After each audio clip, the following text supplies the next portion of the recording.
The Lake Forest Podcast is supported by viewers, listeners, and businesses just like you. Looking for the best pool supplies? Look no further than Dohany's Pool Supplies. With a history dating back to 1967, this family-owned business offers everything families need to keep their pools clean and sparkling, from chemicals to equipment. Plus, customers enjoy free shipping on all orders. Visit Dohany's Pool Supplies today at doheny.com, DOHENY.com, to learn more. Forest Bluff Real Estate Team serves Illinois, Wisconsin, Lake Forest, and Lake Bluff. John Josephitis, Laura Lee Van Fleet, and of course Michelle Parnell. Get a free market analysis now at forestbluffrealestate.com. For the best cannabis in the world, look no further than Iliad Epic Grow. Owned by Lake Bluff's own Rich Ruzich, they are a cannabis cultivation center focusing on hard-to-find small batch products that will delight both the occasional user and ganjier. When visiting Michigan, ask for it by name. Epic Products, exceptional process. For more information, email info@iliadgrow.com.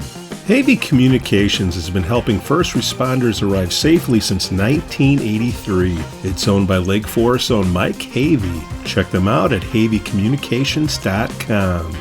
We'd also like to say we're thankful for our Patreon supporters, Otto, John C., Helen, and Herrick. We say, Rick? Hey, good morning, Pete. How you doing? You're in Arizona, looks like. Yes, I am. I'm from my western studio. I'm in Tucson City, California. Oh, you're in California? Very good. So we're both west here today. Yeah, no rain for us, I guess. No. Joe has. I'm in favor of that. Oh, I'll tell you. What do you got on your list? Good question. Well, I think we ought to talk about the upcoming caucus meeting. The 7th, and really the purpose of the caucus in the first place. If it's just a democratic institution, we're just trying to get people out and see how they vote. It's duplicative of the general election. That's what the election's there for. Yeah. If it's supposed to be that we select people to vet candidates and try to clear better candidates, then it's not a democratic institution. It's not there to be a democratic institution. It's there to vet candidates. Yeah, we are it's an HR position. Hello, Joe. Yes. Good morning, Joe. How are you? Guys, how are you? Very good, thank you. Actually, people just ask me, but the important question is, okay, if you have a table, let's say that you had a table, okay, and your wife said, I don't like that table, I want a different table, and you said, well, but I like this table is fine, and the next thing you knew, there's a knock on the door and somebody's delivering a new table and taking away your table. Would that be a good thing or a bad thing in your view? Are we talking about the Caucus Preservation Act? No, we're talking about my table. Your table. Table Preservation Act. Table preservation. My table. Excuse me. I'm sorry. I'm really late to the party here. I apologize. I like the table fine. Okay, now we can get to the. Now we can get table. Well, I think the caucus is trying to table some really bad behavior that happened earlier this year. Do you really call it bad behavior? Well, it's certainly maybe bad behavior is too strong a phrase, but it certainly led to a lot of craziness in a city that, at the end of the day, the city got it right. The people of Lake Forest got it right. But, how much, $500,000 had to be spent between both sides on this? And there nearly were $400,000, rounding.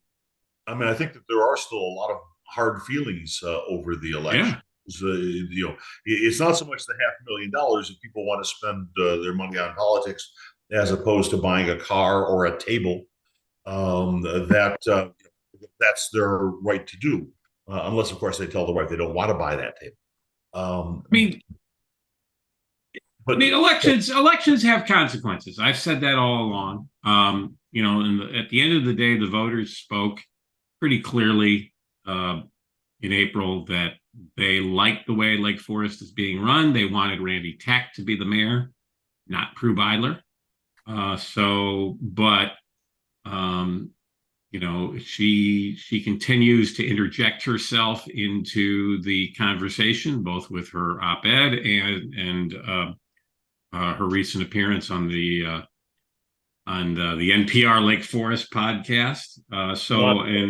But not on this podcast. She's welcome to come on this podcast. I wrote her an email, and Pete has reached out to her. Let it go. I mean, if she I let it go. But if she ever does, the door's open, Prue, or anyone else in that group. But basically, let's talk about the Caucus Preservation Act. It's a Zoom. What's that? Our Zoom is always open. Our Zoom is always open. Pete, where are you? I am in the land of Nancy Pelosi. Oh, sorry. Sioux Sun City. Doing research into the homeless. Don't touch those wires that were right behind you there a minute ago. My gosh. I think that's like a mast or something. It looks like a mast of some kind. Oh, okay. I thought they were electrical wires. I was a little worried Pete might fry himself. I'm at a yacht club. Oh, fancy dancy you. In Sioux Sun City, but it is like the only conservative yacht club in the whole state of California, I believe. What's happened in California is very sad, considering Ronald Reagan was once the governor of that state. Well, he was a Democrat too. Schwarzenegger too. Don't forget. Yes, he started as a Democrat, but he switched pretty early in his. As he said, he didn't leave the Democratic Party. The Democratic Party left him. Mm-hmm. Joe, back to the Caucus Preservation Act. Yeah, can you summarize what happened? Yeah, so the caucus, I think, has been very.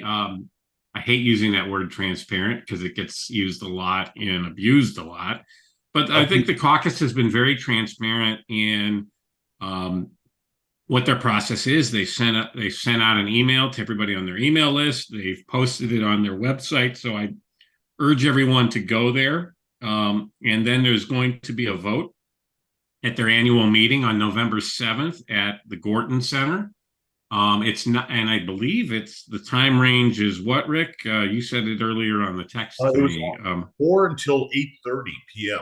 So it's not like an hour meeting where you have to be there right there. I think people can come in and vote and leave at their convenience. So that's a pretty good window for any registered voter living in Lake Forest to show up.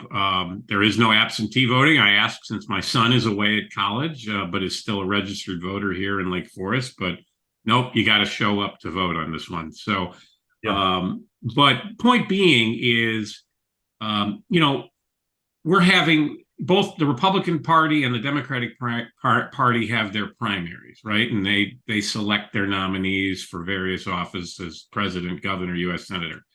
You don't then get, after those groups hold their primaries, those parties hold their primaries, you don't get a crowd to come in and say, no, we're not going to do that. We're not going to nominate Joe Biden, or we're not going to nominate Donald Trump, or we're not going to nominate J.B. Pritzker or Bruce Brown or whoever the nominee is of whatever party for whatever office. You don't get to do that. And the same, I think, applies here. There is a process, and the caucus is the most open. I've lived in like 4 or 5 towns in my life. The caucus is the most open municipal governing process I've ever seen in any community that I've lived in. Everyone is a member of the caucus. All you have to do is raise your hand.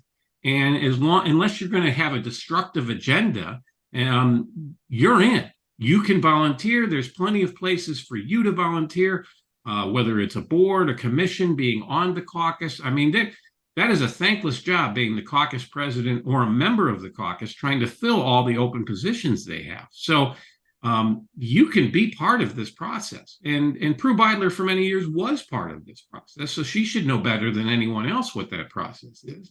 I don't think she was ever part of the caucus, though. No, she was not part of the caucus, but she was an alderman, She got and picked even by in the her, caucus.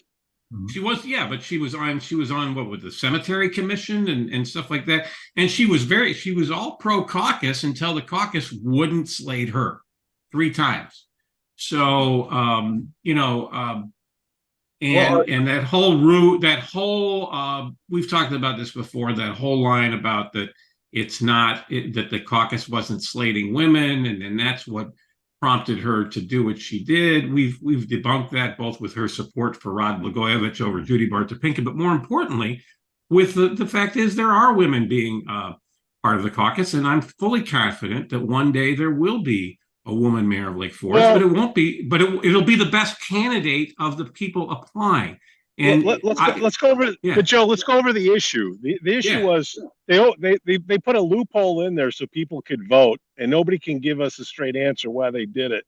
So whatever the reason was, now that's closed. The second thing that I heard is it'll be closed if the 2/3. That's what the vote is for on November 7th, is right. Whether or not to close that loophole. You call it a loophole. I mean, to me, the question is, what is the purpose of the caucus? If the purpose of the caucus is to hold a pre-vote, in essence, like a primary, then there makes perfect sense to have that vote. But if the purpose of the caucus is to vet candidates and to then have recommended candidates by a particular group, which I think is the purpose of the caucus, then having the vote of whoever shows up for the meeting that day, and having that be the caucus endorsement makes no sense at all. I mean, if the purpose is to have them vetted and have them go through this process and then have recommendations by the caucus board, the 43-member or whatever it is caucus board, then the caucus is serving a purpose. But if the purpose of the caucus is simply we're going to have this town meeting, regardless of all the work that these people put in, regardless of all the vetting that they do, we're going to have this town meeting in effect, and just whoever shows up that night, 1% of the voters, whoever they endorse, then becomes the caucus candidate.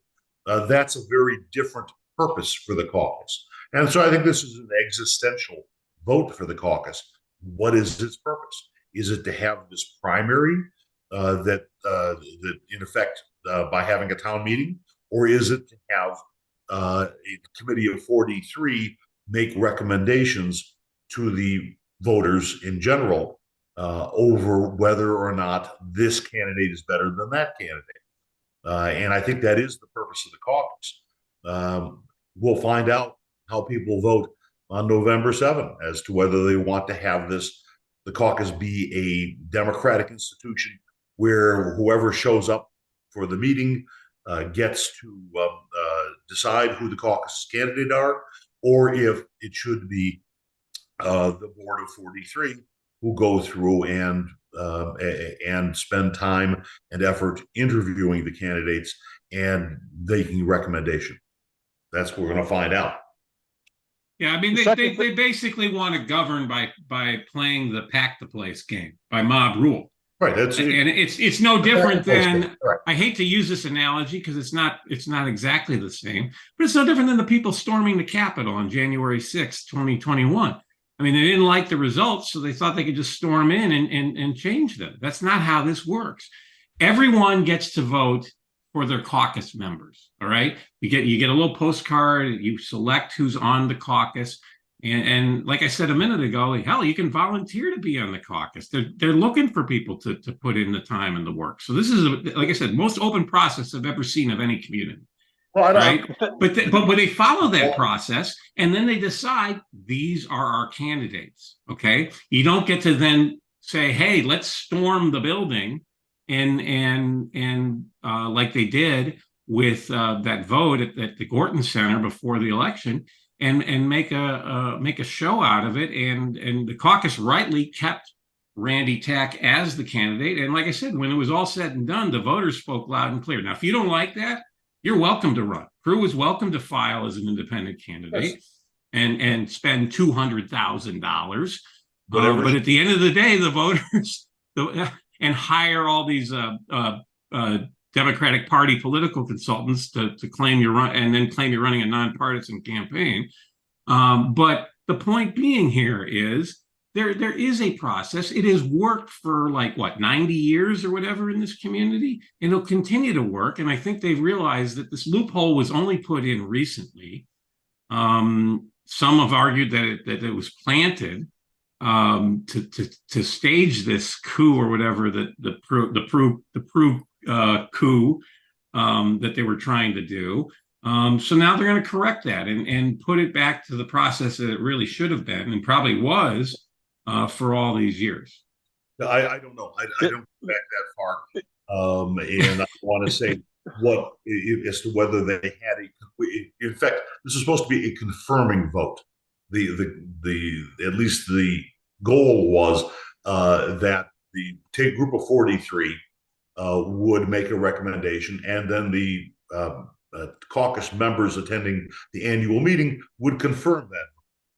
Nobody ever thought that, okay, what would happen if you actually sent in a bunch of people who showed up and voted and declined to endorse that vote.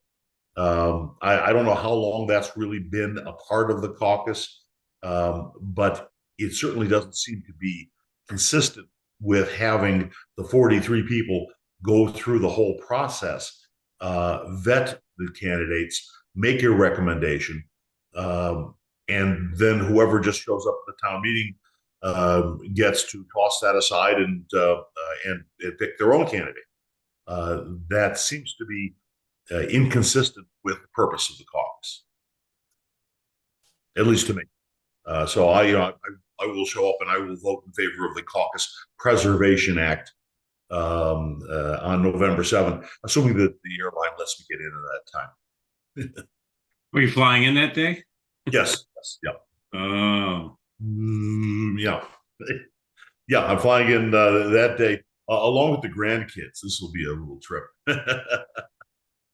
Nothing like a 2 and a 3-year-old on an airplane. I may not be the most popular person on the airplane that day.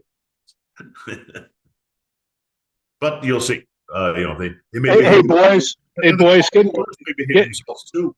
Or the caucus voters may say, no, I want to be able to just show up and pick the candidate. Boys, can we touch on the other thing that they're going to address is that the public's no longer going to be part of voting for the executive board. Do you see that, Joe? Let me read. That's why I wore my glasses today, so I could read the stuff here. After a 3/4 vote, the proposed bylaw amendments can be found here. So let me, man, I really do need my glasses. Election, caucus calendar, caucus membership, executive committee. The caucus committee shall be governed by executive committee. The executive committee. Hey, while you're reading that, Joe, the problem that I had back when I was doing it was that I think the problem that people have is they feel like they have no choice, because when you go in and you vote, you're not really voting, you're affirming. Right. It says introduce. You're correct, Pete. In line 5, in section 3.02, line 5, they change elect the officers at the spring meeting to introduce the officers. Well, remember they tried to play. They tried to have an encore presentation of their coup meeting that second time, and the caucus was not going to be caught sleeping again, so they were prepared this time, and the vote was pretty overwhelming to elect the officers. Nonetheless, I think they want to avoid that. And again, it's the work here, the involvement here is still there for any citizen in Lake Forest. You get to help elect your caucus members. Each ward has a certain number of caucus members, and they're elected. You get mailed a ballot to your house. I got it. My wife got it. My son got it.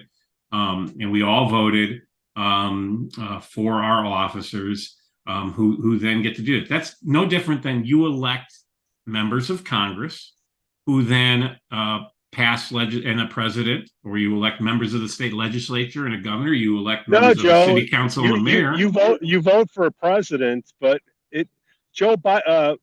what's her AOC doesn't automatically become president after Joe Biden's term is done, right? No, thank goodness. That's what's going on with the caucus. So, well, see, I see it this way. What they're trying to avoid is these crazy coup attempts at meetings where we just play pack the place. Instead, let's follow a structured process where people elect their caucus members, and then the caucus members make these decisions. Now, you're free then at the April election or the March election, when it's an aldermanic election in an even numbered year, you're free to vote against that by voting for an independent candidate should they choose to run. Prue chose to run, as did Paul Hammond, as independent candidates. The voters weighed in on that. They weighed in pretty loud and clear that they like the system that they have, and they felt very strongly. Maybe in other cities, Chicago voted their mayor out. They voted Lori Lightfoot out because they're not happy with how the city was being run. At the end of the day, this is the end product. Let's not forget. Let's not forget, guys, that what's this all about? This is all about the end game. The end product is having a city government that people like and a city that people like to live in. And over again, when the voters get that say, they said, we love Lake Forest. We love how our city government's being run. Don't change it. Okay. And if people don't look, I'm a minority being a Republican in Illinois. I'm not happy with how the state of Illinois is run. Okay.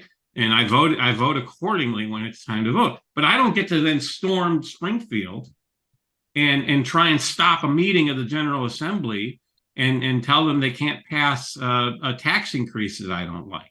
Okay, that's not how this works. Same thing here. You follow the process. I vote for my state representative. I vote for my state senator. I don't like how either of them vote most of the time, but I don't get to storm the Capitol because of that. I just from the comparison of Prue Beidler and her supporters to the January 6th rebellion group. I don't think that's really a good analogy. But they're on political opposite. But she's invoking in that interview she gave. One of the throwaway lines in there was she said, "My husband and I take democracy very seriously." You said that in there. Okay, well, you got 40% of the vote. You lost. All right. That's democracy. So that's democracy, Prue. And again, this whole thing was based on what I consider a lie.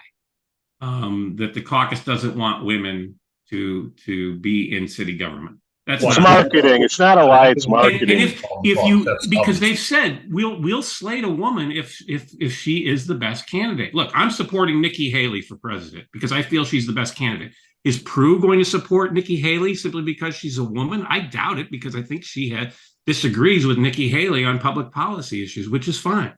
All right. So let's call it for what it is. Okay. The caucus slated who they felt was the best candidate. It happened to be a man. Okay. But one day I'm very confident the best candidate that goes before the caucus will be a woman, and she will be mayor of Lake Forest. Randy, by the way, is in his first term now. He can run for one more term. Is that correct? If I'm correct, there's a term limit. 4 years for mayor, 6 years for alderman. 2 terms, but a total of 4 years. Yeah, I mean, she can generally. I don't know. Again, I'm not the historian. I wish there's not even a wiki. I wish somebody could do like at least a Wikipedia page with the history of mayors of Lake Forest. I can't find anywhere online that there's a list of all the mayors. Now, they got all the pictures up in the council chambers, but maybe there's somebody much smarter than me on the history of Lake Forest that can sit and do a web page or a Wikipedia page of all the mayors and their lengths of term and stuff like that. But my point is that, generally speaking, I'm told that once a mayor is in, they are generally not opposed midterm for that second one. But they're free to run again. Hold on. They still have to go in front of the caucus. Yeah, absolutely. Absolutely. And the problem is it's not really an interview. It's a rubber stamp. So if the Preservation Act is defeated on November 7th, we could have another meeting of the general meeting of the caucus, at which the people who show up would vote against Randy Tack for re-election. That certainly would be possible then. I think that go through that circus again, with the end result being probably the same, but again, wasting $200, $500, whatever $1,000 you can add up the two campaigns and tearing apart the community. But like I said, anyone's free to run. That give it to the guy in. You can still run. In front of Rec Park. So I'm in favor. I mean, like I said, I think if there was a compelling reason to remove someone from the mayor's office or the council, the caucus would do so accordingly. Like, let's say that guy that got, I can't even remember his name now, that looked like Captain Obvious, that got busted at Starbucks for allegedly Terry Mealing. Yeah. Let's say he said, "Screw you, I'm not resigning," and let's say he was up for re-election. I'm pretty certain the caucus would say, "You know what? We're not slating you again, sir." Yeah. So I think that there is, Randy Tack's doing a very good job as mayor. There's no reason not to slate him again. So I think they're doing. Again, this is all a circus. This is all a publicity stunt by Prue and her supporters. She said she's not running for mayor again. I'll take her at face value. If she does, we've got it on tape. She's running for senator. But the point is, again, guys, what's the end game? What's the end game? Is something wrong with Lake Forest? Is there something you would do differently as mayor than what Randy's doing? Is there a public, again, this is all not about personalities. This is about public policy. What public policy is it that you don't like that you would do differently if you did get into that mayor's chair? Artificial turf, forever plastic. Prue came out in favor. Prue came out in favor of the artificial turf. So people were perfectly entitled. I think a lot of people came out because they were concerned about the railroad issue, right or wrong. I mean, whether they were. Yeah, no, fair. It wasn't an issue though, because they were concerned about particular issues. They were concerned about block the box, and people were concerned about the railroad issue. And whether they were right or wrong, they did have, and still do at the moment, have the right to show up at the annual meeting. And those are legitimate points of public policy discussion. Even though, again, that's why this vote is important on November 7th, is because we want to remove that backdoor method of taking over the caucus by packing the annual meeting. And yeah, I think we should do that. Using the annual meeting as a device to allow a minority group to take over the caucus was a bad idea. And this vote on November 7th will give us an opportunity to remove that bad idea. Speaking of bad ideas, can we go on to the? I don't think people were January 6th coup endorsers simply because they came out and did not like some of the policies that the city was pursuing, in particular the railroad and the box issue. Had every right in the world to come out and do it, but I think January 6th was an opportunist. That coup thing was just an opportunity that they tried to take advantage of, and it didn't work. The second thing on the list, bad ideas. I keep getting emails and notes that the 106 million is going to be more than 106 million, and our real estate taxes are going to get hit even worse because of what the school is trying to do and the way they accept that money. Has anybody heard anything on that?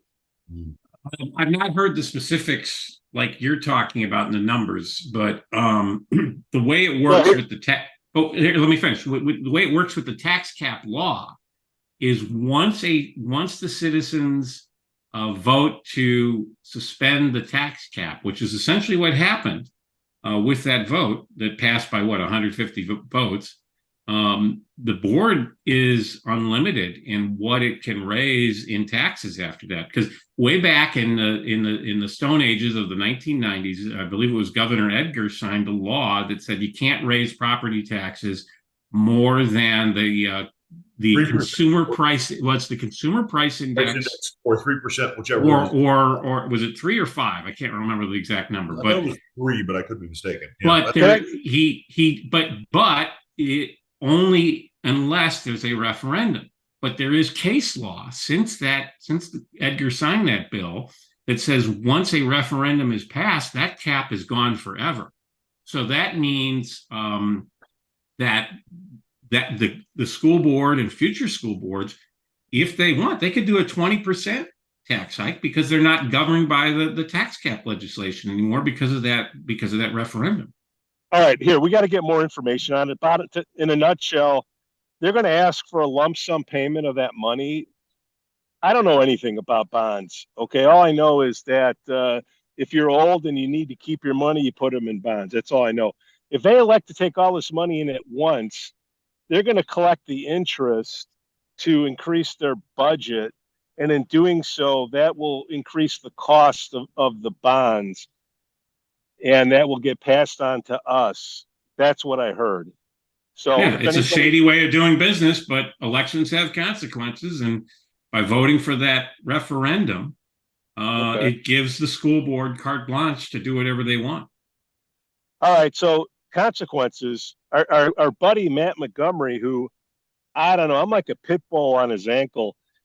Do you see that lovely article and a news release that came out with that teacher that got dismissed allegedly? Well, I wouldn't call it lovely. Lovely is it's anything but lovely. Yeah, you mean you're picking drama, up my sarcasm. Yeah, drama teacher. Yeah, yes, yeah, absolutely horrible behavior, unacceptable behavior by this teacher back. But this was like this.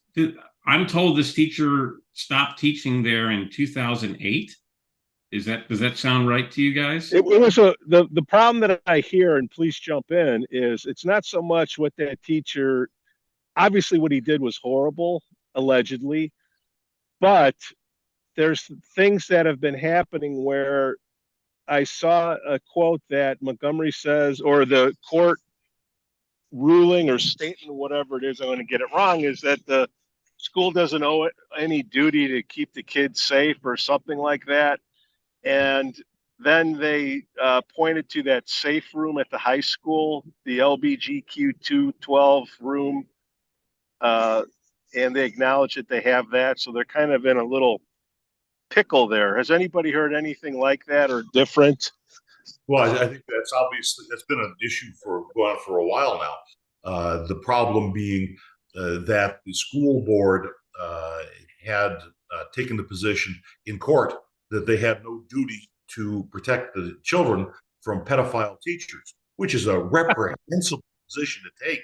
Oh my! Okay, so I got that right, Rick. Right? That's what it said. It was, yeah, and the court found that no, they did have a duty. I'm sorry. Go ahead. What's the strategy on that, Rick? Why would this? Right now, I mean, there's still, it's still in court currently. I do not understand, and I've never understood why some school boards seem to feel that it's more important to protect their institution than it is to protect the students in their institution. It's really a reprehensible view. I would hope that the school board will receive this as a nice wake-up call to say, yeah, we do have a duty to protect our students from. Is the issue that they're trying to prevent a financial judgment against the district? Yeah, that's what this is all about. Yes. So let me split hairs here, and yes, let me split hairs on this. And again, I'll probably make enemies of everybody on this, like I usually do. But what happened was wrong. Okay, and anyone remotely involved in that guy's behavior when it happened should be fired. If they're still there, fire them. Okay, anybody that looked the other way when this was going on, right? They should put policies into place that prevent this from ever happening again. But is it fair? We just spent a few minutes talking about the cost of this bond sale referendum and how much our taxes are going to go up. Is it fair to us, to you and me, the taxpayers of Lake Forest School District, to pay money for this evil man's behavior 15 years ago? I don't think so. I don't think today's taxpayers and today's students should be deprived of funds because of the awful behavior of someone 15 years ago. All right. So if the sole thing here is to prevent the current school district from having to pay out money, I understand that. But at the same time, there should be an agreement that we're going to put these procedures into place so that this never happens again. And like I said, if there's anybody still left working for the district that was remotely involved in condoning or looking the other way on that guy's behavior, they should be fired, and they should be the ones sued. Right? Not me, the taxpayer. I have nothing to do with it. They put procedures. Why am I being punished? They put procedures in effect many years ago, including mandatory reporters, including having school administrators were required to report instances of sexual abuse of students. It didn't happen. So they should be sued, or their estate should be sued, and they did not prosecute these people. Then they should be sued. They should be prosecuted. Living in Austin, Texas, on a very nice pension from the people of the state of. Well, he should lose that pension. Lake Forest. He should pay it. He should be forced to pay every penny of that pension back, and he should be sued for everything he owns. Who owns responsibility for that quote, though? That summarization of that we don't have a duty to probably a really bad lawyer. Yeah. I'm no, but I mean, is that Montgomery? Is that the school board? Because that's at the end of the day, you're the superintendent. You're responsible for anything that comes out of the district. Yes. But I'm going to guess it was an attorney. I would like to see what the source of that was. From what I saw of it, it was from the court. That is, the judge in making the ruling said that it was describing the school board's argument before the court. I haven't gone back to actually see what, in terms of the motion or their response to the motion. Who takes responsibility for that argument? Usually the court describes these pretty accurately. If the court says that was the argument, then that was the argument. And the argument was that they owed no duty to protect the students. Who owns that? Montgomery, the school board? That's got to stick to somebody. That should be on the school board, and it should be on the current school board, correct? Current school board, yes. And Matt Montgomery. 10 years ago didn't make the argument. No, the current school. That's what I'm saying. Okay, so that sticks to these guys right now. They're saying, so if I go out there and quote unquote, Pete Jansen says that this school board and the superintendent are stating publicly that they do not have a duty to protect their students. Is that a fair statement? I think that's from what I saw of the court's ruling. Yeah. Okay. I mean, there is a way. I can't actually do it, but it would require using a computer to actually look up what the school board's position on the motion was, and that would probably be a better way of doing it rather than relying on the court's summary of the school board. Well, the elected school board members are welcome to come on the podcast, and because as Desi Arnaz said, you got some splaining to do. No, we gotta play the FOIA game, guys, because that's the only way we're gonna get stuff. But like I said, I still think though it's not appropriate for the taxpayers to pay for the bad behavior of somebody 15 years ago. I think the people should be responsible themselves. Is that teacher still alive? You say he's still alive, living in Texas? Okay. Then I hope they're suing him. I hope they're suing him. Time out. No. The superintendent at the time is now retired, living in Texas. The teacher who was involved, whose name was on the theater building until quite recently, he is still around town. I hope he doesn't run into me. Yeah, I saw him not that long ago in the grocery store. He's still maybe. God. All right. Well, like I said, unless we're missing part of this story, they should sue the hell out of him. He should lose his pension. He should be in jail, as far as I'm concerned, based on what I'm hearing.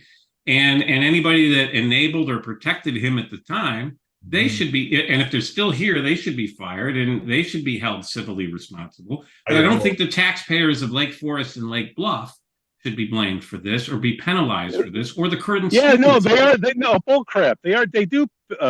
There is blame to them, because we started this out with talking about the caucus.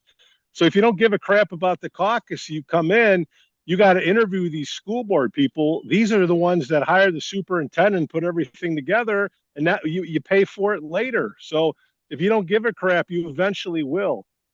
All right, Joe, can I go on to the last thing? And well, actually, can I throw? Go ahead, Rick. Go ahead. Oh, I saw on Facebook this morning, a very reliable source, that the vagrant was arrested. In like Christian? Yeah, I think that's who they're talking about. Which vagrant? We got a few of them around town. Current information on this than I saw just from Facebook, but it appeared was arrested for resisting arrest, among other charges. That'll get you arrested right there. And the usual disorderly conduct. He stole an electric scooter. All right, Joe. Hey, all right, Joe. Can you explain with the remaining of the show here, and keep it under 5 minutes, what the hell's going on in Israel? I'm serious. Like, what is going on? I will tell you. I will tell you my answer to that. Israel and Saudi Arabia were getting very, very close to making peace, to having a permanent peace agreement and recognizing each other. And Hamas needed to throw a curveball and prevent that. You mean Iran?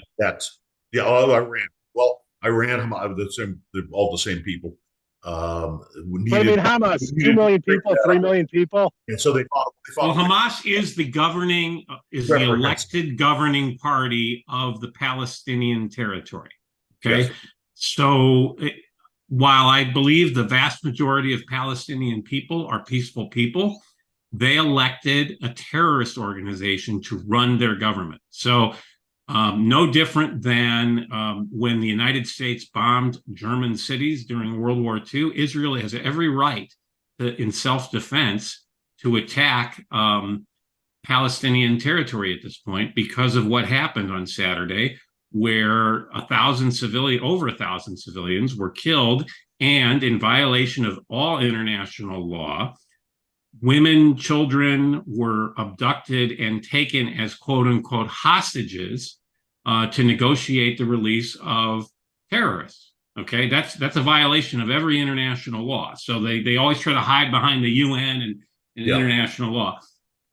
Bringing that here locally, because there's tons of talk about what's going on in the Middle East on plenty of shows, but to bring that here locally, our congressman, Brad Schneider, and I don't believe Brad condones terrorism.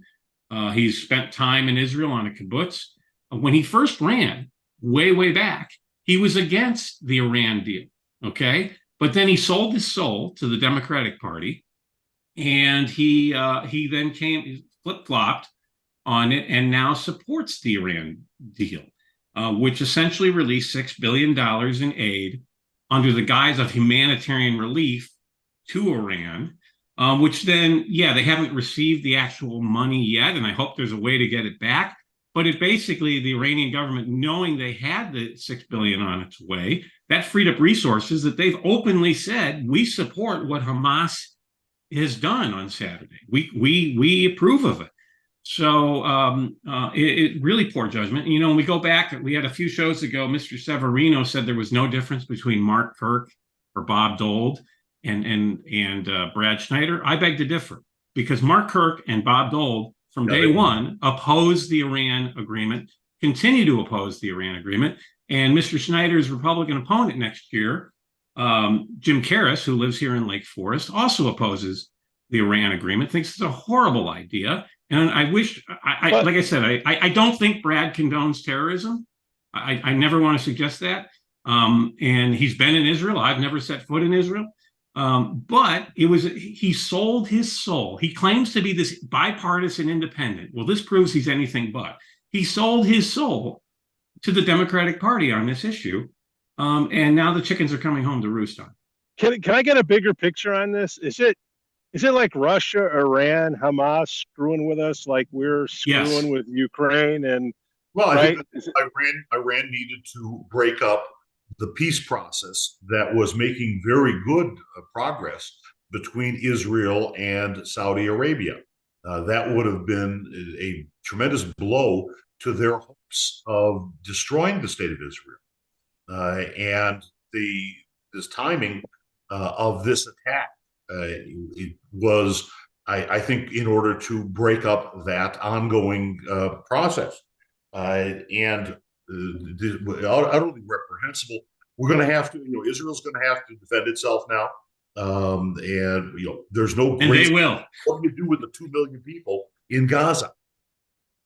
I can't just push them easily into Egypt. What do you do with them?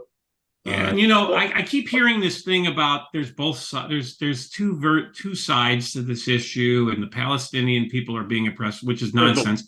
No country has spent more on humanitarian relief for the Palestinian people than the Israeli government.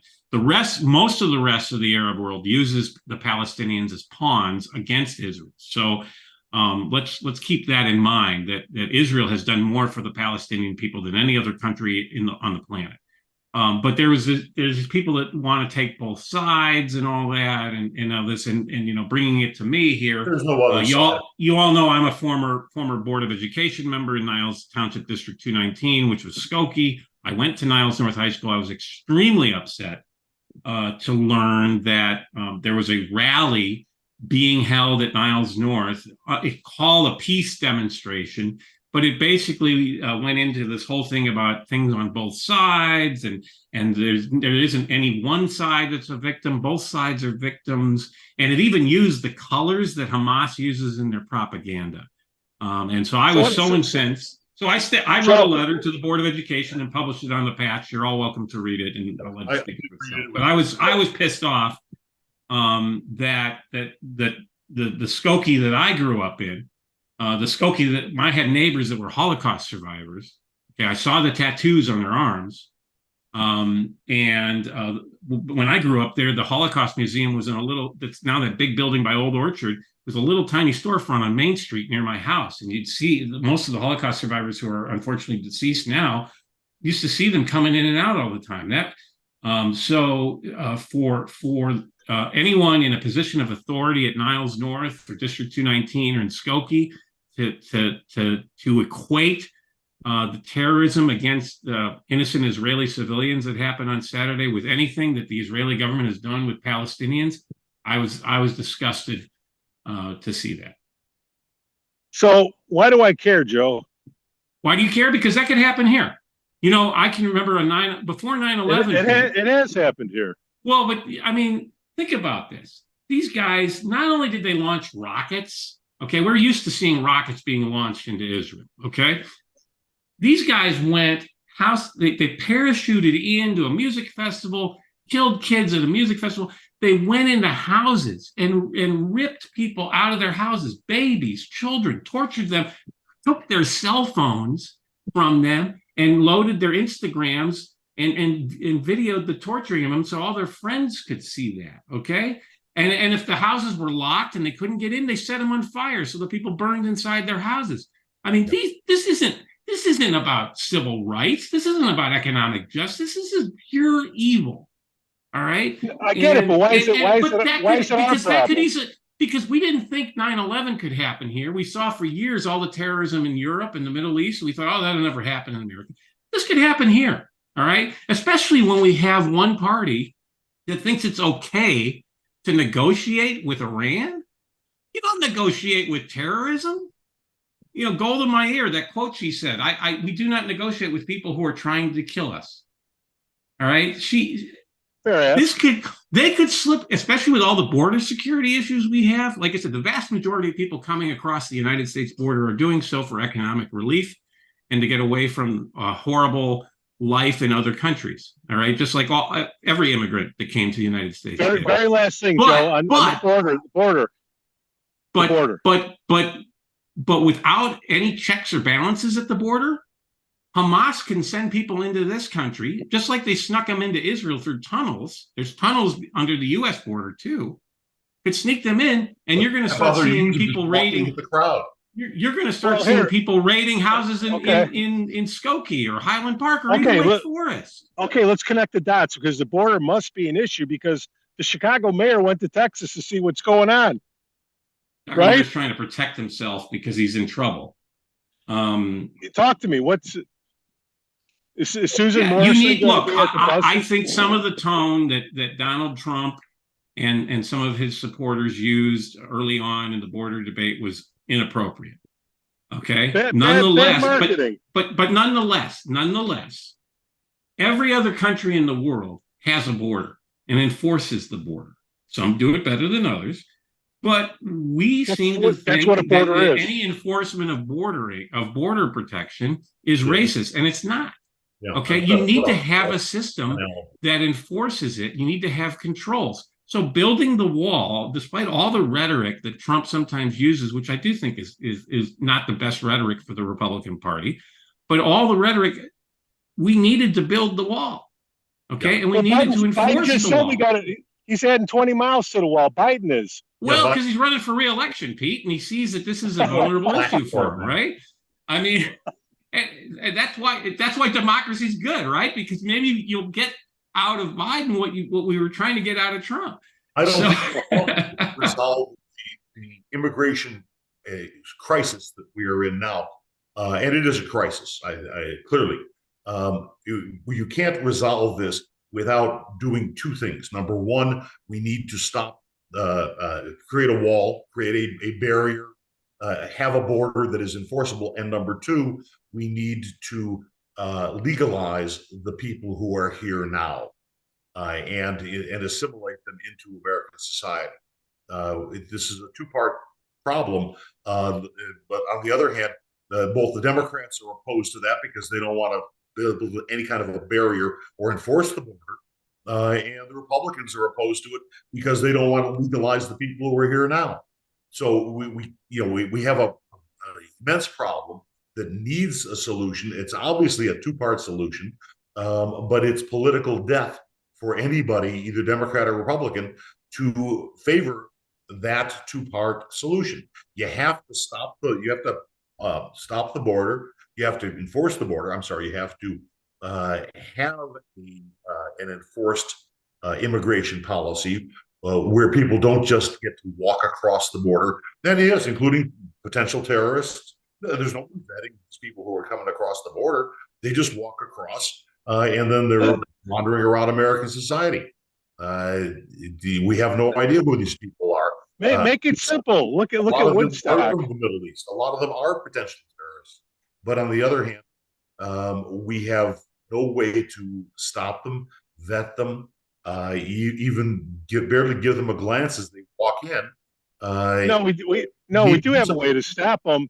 Now people are starting to figure out, hey, wait a minute. They're shipping busloads of Mexicans to Lake Forest. Well, they haven't done that yet. And they're just going to Chicago. Well, I think the governors of Texas and Florida have basically said, hey, look, if you're going to take all these people in, you need to spread this around the country, not just to our states.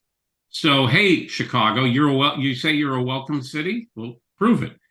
Hey, Sanctuary. New York, you say you're the city of open arms and brotherly love. That's Philadelphia, but they're saying, hey, prove it. And so I think while some of the ways they're doing it may be a little over the top, and yes, there are people who are opposed to immigration policy out of ethnic or racial discrimination, unfortunately.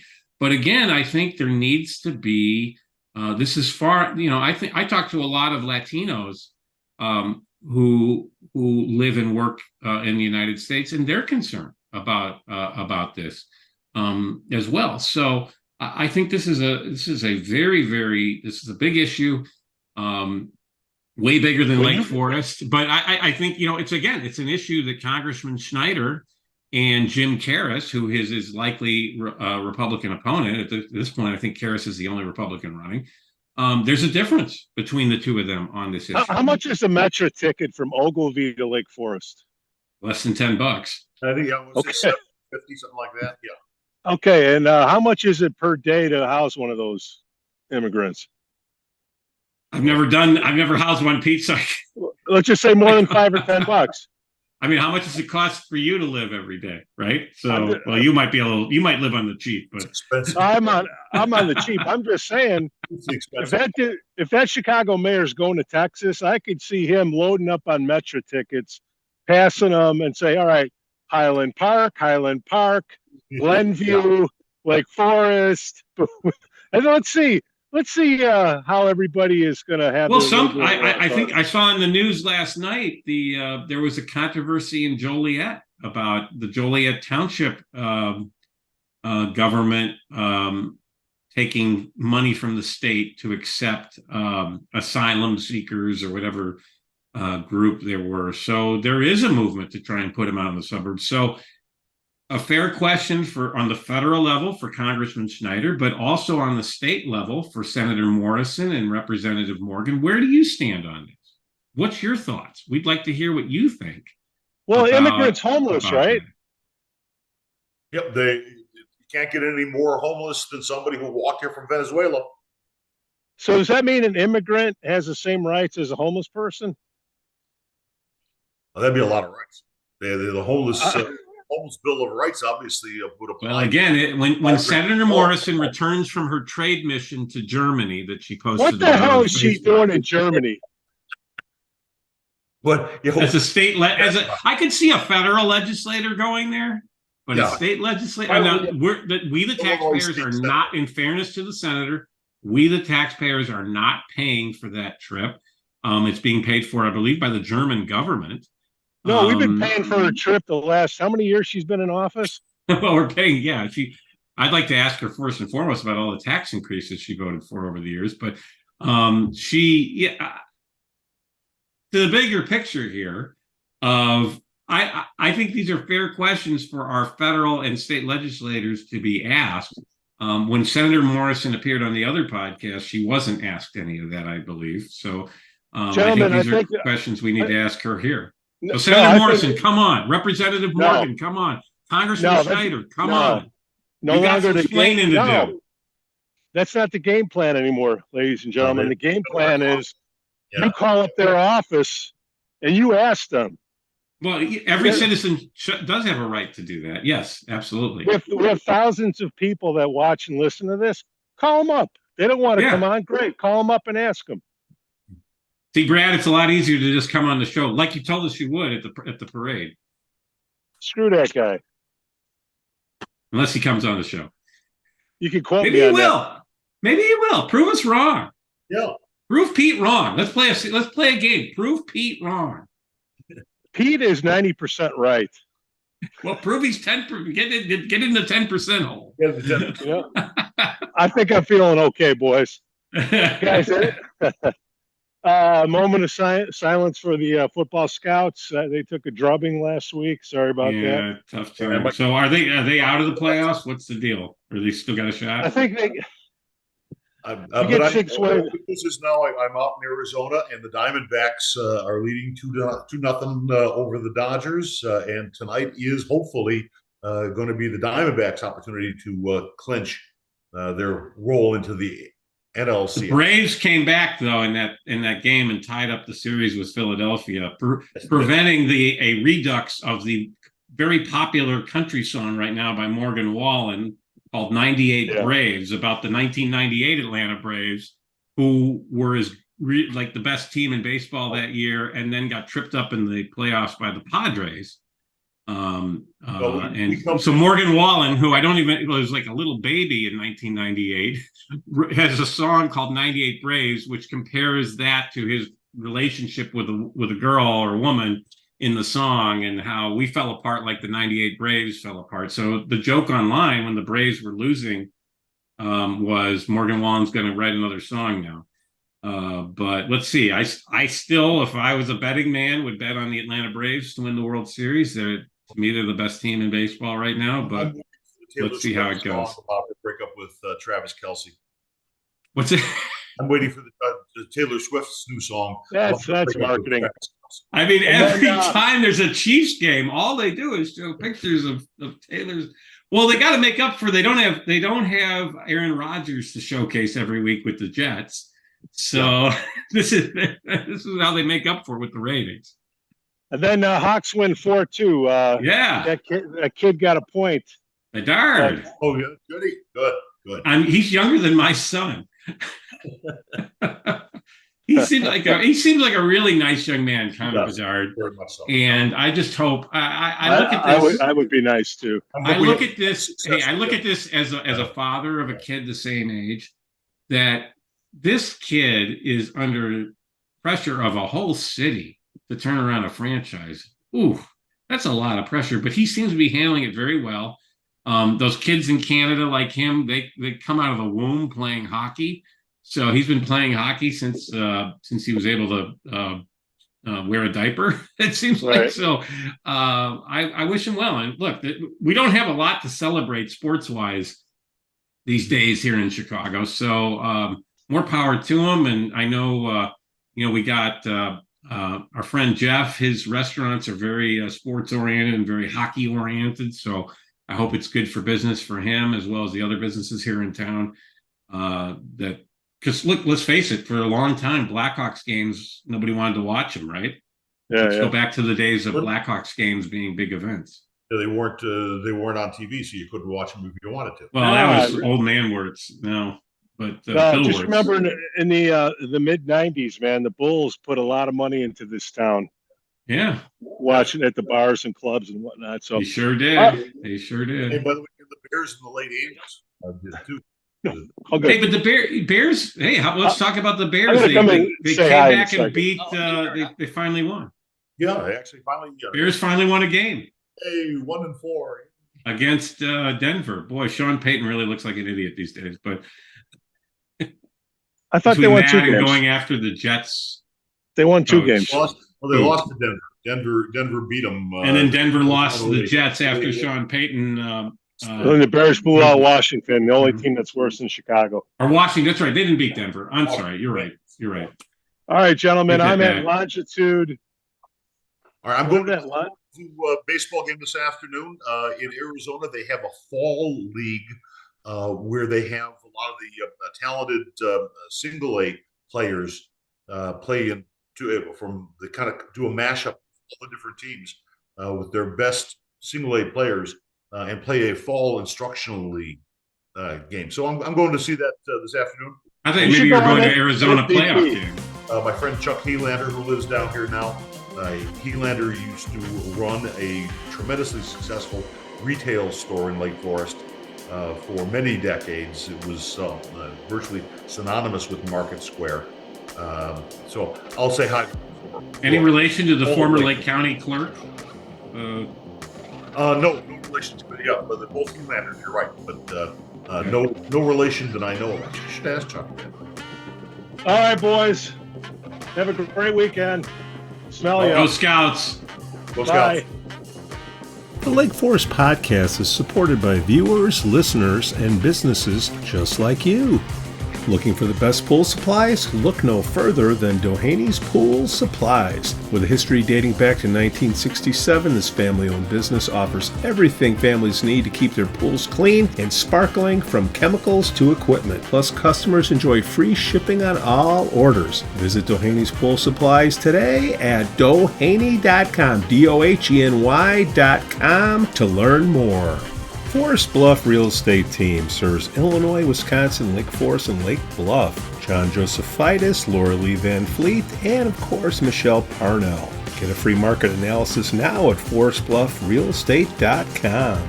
For the best cannabis in the world, look no further than Iliad Epic Grow. Owned by Lake Bluff's own Rich Ruzich, they are a cannabis cultivation center focusing on hard-to-find small batch products that will delight both the occasional user and ganjier. When visiting Michigan, ask for it by name. Epic Products, exceptional process. For more information, email info@iliadgrow.com. Havey Communications has been helping first responders arrive safely since 1983. It's owned by Lake Forest's own Mike Havey. Check them out at haveycommunications.com. We'd also like to say we're thankful for our Patreon supporters, Otto, John C., Helen, and Herrick.